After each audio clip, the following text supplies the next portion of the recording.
Manikrao कोकाटेंवर bypass surgery आवश्यक असल्याची माहिती लीलावती हॉस्पिटलच्या डॉक्टरांनी दिली आहे।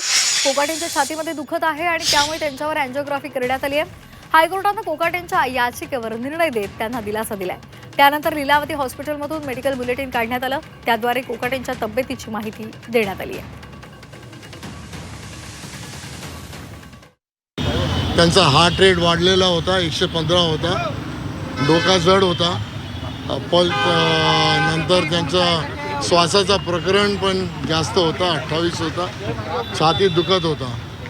तर आम्ही जे काही टेस्ट करायचे होते ते केले। डॉक्टर सुरेश विजन कार्डिओलॉजिस्ट आहेत, ते तेव्हाच आले। त्यांनी त्यांना बघितलं आणि निर्णय घेतला की यांना ICUमध्ये मॉनिटरवरती हे करायला ॲडमिट करायला सांगितलं। आम्ही लगेच त्यांना ICUमध्ये घेऊन गेलो। जे काय औषधं सुरू करायची होती ते आम्ही औषधं सुरू केलं। 100% आहे, एक 90% आहे आणि दुसरी जागा आल्यानंतर 90% आहे, मग 60% आहे। 4 ब्लॉक्स आहेत, सर्व सिव्हिअर आहेत। आम्ही त्यांना रेकमेंड केलं की त्यांना बायपास करावा लागेल।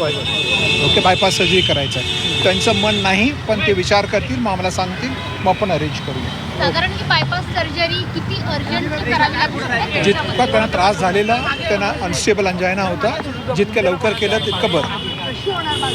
बायपास सर्जरी नंतर त्यांचा मुलगा लीलावती हॉस्पिटलमध्ये किती दिवसांकरता राहू शकतो तुमच्या मते? जर बायपास सर्जरी केली एखाद्या रुग्णाची, बायपास केलं तर बायपास नंतर करीबन 7 दिवस तर राहतात हॉस्पिटलमध्ये। ओके.